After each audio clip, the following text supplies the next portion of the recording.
All right, while we are in transition to birds, we are going to talk back again about our owls. Today is the day where I get to make some of you feel really, really, really bad about how much you like owls. Audience participation. I want everyone to make a fist without punching yourself in the head. I want you to take your fist and put it right next to your head. If you were an owl, that would be the size of your eye tube relative to the size of your head. The eyes of an owl take up roughly 70% of the mass of the skull. Now I need you all to be math majors. 70% of the mass of the skull is eye tube. Another 10% of the mass of the skull is bone structure. Another 10% of the mass of the skull is ears. Where are we down to? 10% for everything else, to include brains. Ladies and gentlemen, low on the totem pole during the zombie apocalypse will be the owl. You have all been lied to the vast majority of your life. The tale of the wise old owl is a fallacy.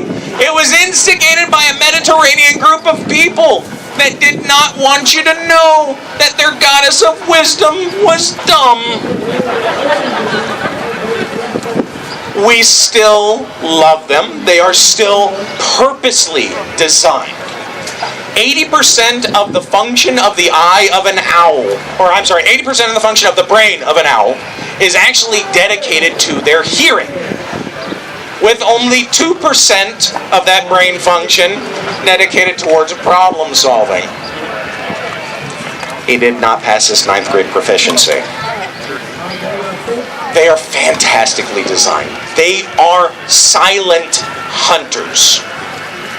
Their wing design is done so that the feathers that are on the leading edge of their wing, instead of being smooth all the way through, are actually comb-like.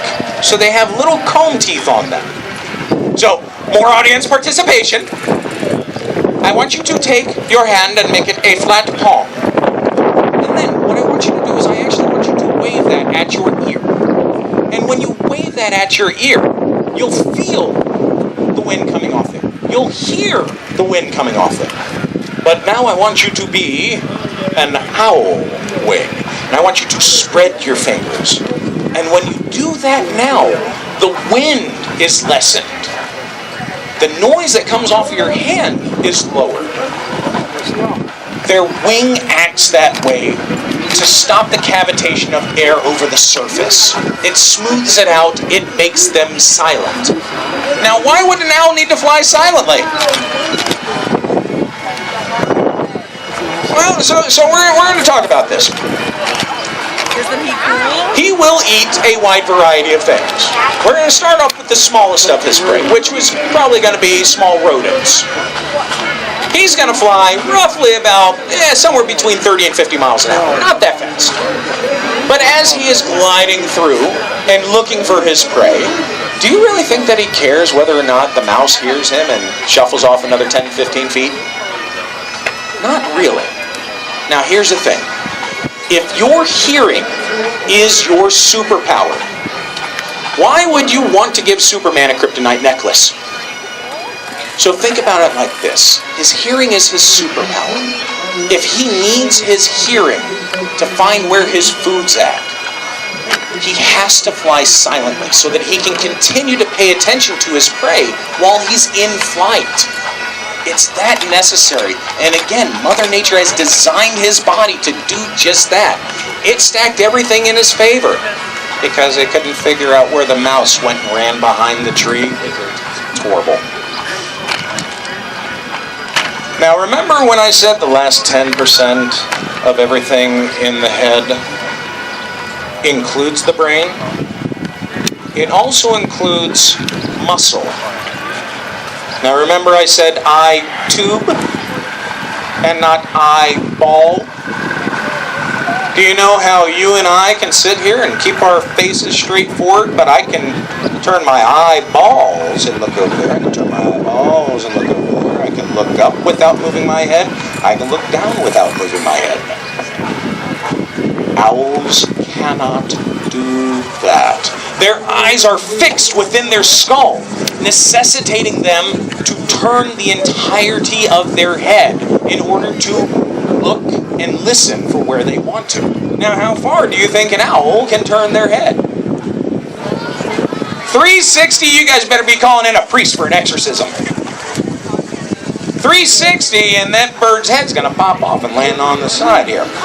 270 degrees in either direction. So what that means to you guys, if you were standing with your head pointed straight forward and you took your chin, you started moving it over your right shoulder, you would keep moving it until your chin was pointed over your left shoulder, and vice versa. Not only that, but they can take their heads and they can flip them completely backwards, resting the back of their head on their back, which is really disturbing to walk in on in the middle of the night. Again, they're designed for a purpose. Now, one other thing that I want to point out. The way that this happens is a couple of different things have to go in his favor. How many vertebrae do humans have in our necks? 7. Good. See, I got some biology majors here. 7. How many vertebrae does a dog have in its neck? 7. How many vertebrae does a horse have in its neck? 7. How many vertebrae does a sloth have in its neck? 6. It's a trick question. Owls have 14 vertebrae. But just as important as the double number of vertebrae, we also have... What happens when you take a garden hose and you squeeze it closed? Shuts off the water, right? Just as important as the number of vertebrae is the fact that he has his blood vessels routed in a very particular manner so that every time he turns his head around, he doesn't pass out due to lack of blood flow. Pretty cool, right? Okay. Amy, we're going to go bring back 2 gloves and Irwin.